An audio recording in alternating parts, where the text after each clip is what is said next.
The photo at the bottom is, it's called HVDC Plus. It's like the next generation of Siemens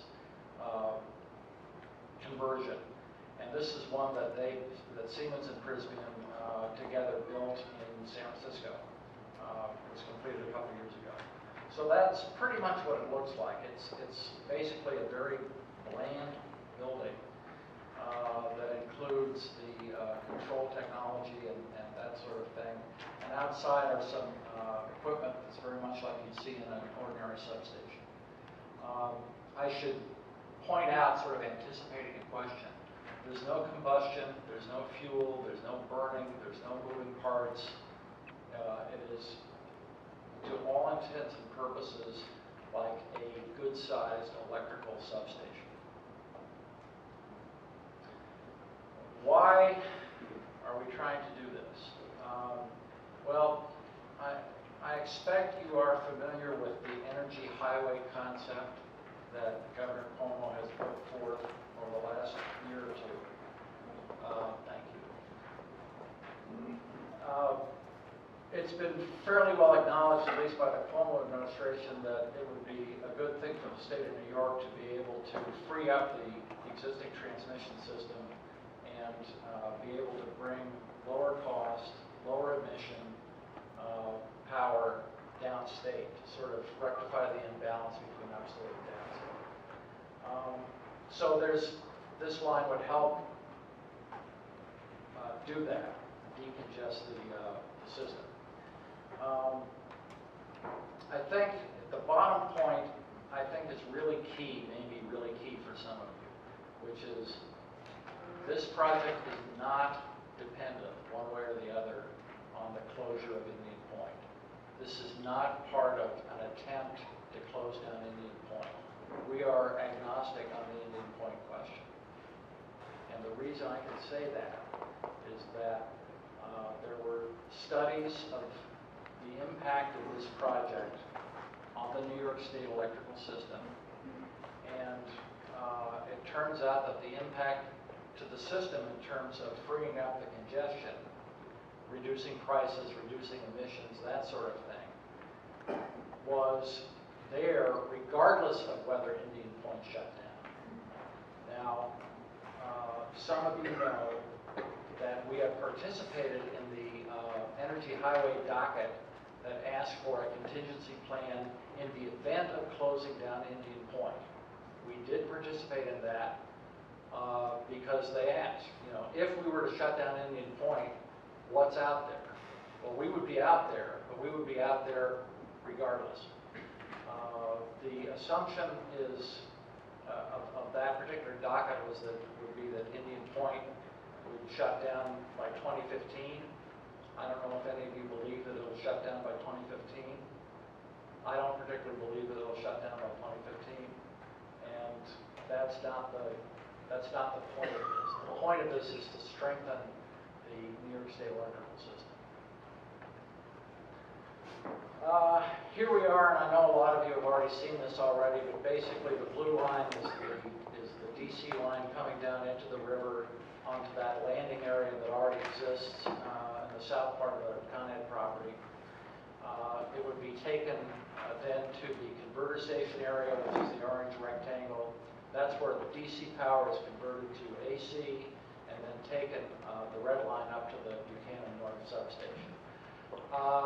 Before anybody asks, I will make something clear, which is we have no agreement to purchase the property from Con Ed.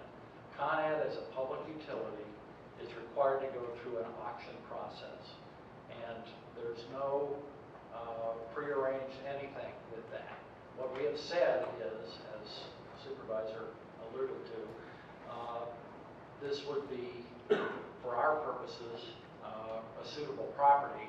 Now, clearly, we only need about, I don't know, 5 to 7 acres in that rectangle, but we understand that Con Ed, were they to sell, would sell the whole thing, including some of the liabilities. We understand that. Just to be clear, to be absolutely clear, I think you know this, is that all of the cable that you see is buried, no overhead whatsoever. That's just a closer up view. Just for informational purposes, there is a similar configuration up in the Athens area. It's a little hard to see because it's a little bit more spread out. But if you see that green L-shaped thing down at the bottom of toward the bottom left of the photo, that is a very large major substation called Leeds. And so the project, which is the yellow rectangle a little bit above it, that would be the location of the converter station, and then there would also be an underground buried DC line to a landfall point, and then down the river, which is the blue line of the river. So it's not dissimilar to what we're talking about here. The status. There are actually two major permits that are required. They are overlapping in terms of what they contain and what they allow. One is the New York State Article 7 certificate. And as the supervisor said, this was filed in June. It is awaiting a completion determination. I didn't say that. I'm sorry. I did not say that. Okay. Okay. I'm sorry. Well, then I said it. It was filed in June. It is awaiting a completeness determination. The one item that appears as though they're going to wait for is it's called a System Reliability Impact Study from the New York ISO, which is the Transmission System Organization in New York. And that study is due to be completed in the last part of October. That is essentially the one that is going to go back to my previous point that there will be system benefits to this project regardless of the fate of Indian Point. The study will be conducted as though Indian Point continued to operate. There's another permit that I don't know if you've received it yet or not, but we filed that in July, and that's from the U.S. Army Corps of Engineers, which has the jurisdiction over the use of the river. Both of these, they're major permits. I mean, we brought this along as sort of a showpiece.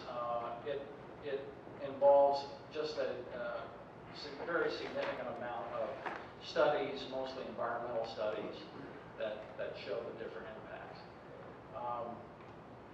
We have estimated a review period of about a year for each of those. The fact is, I mean, we've been through these identical permit processes for both the Hudson and the Neptune project. We can say a year.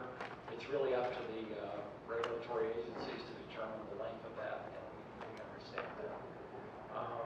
The NISO process, what we already talked about, we expect by the end of next month a full system impact study to indicate what would need to be done to the New York system if this project were to go into operation.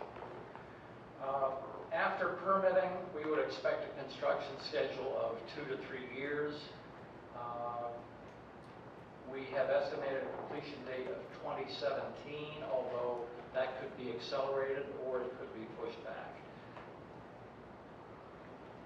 There were some questions raised that the supervisor was good enough to sort of send to us, so I wanted to indicate what the buried cable configuration would look like. These are preliminary drawings, but on the left-hand side would be the AC cable duct bank. That would be the cable that runs from the converter station to the Buchanan Mortar substation. The right-hand side is the DC cable duct bank. That's the one that comes from the river up into the converter station. They are simply cables. I'll show you one. This is it. And there is a system configuration of cables that are no bigger than this that go inside conduit They're pulled through the conduit. And so what you're seeing there is sort of a section of what the arrangement of the conduit and the cables inside the conduit would look like. They're encased in a concrete, and then they're simply buried, and it's about 5 feet deep.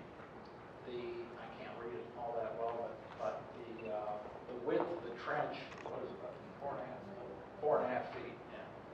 So it's not a huge operation. And on the next slide, we took this from Neptune photos back about 8 years ago, close to 8 years ago, when we were installing the conduit and the cable in the Wantagh Parkway. You can see on the left that was an operating state parkway, subject to the control of the DOT. The cable was buried right in the shoulder there. They're obviously installing conduit.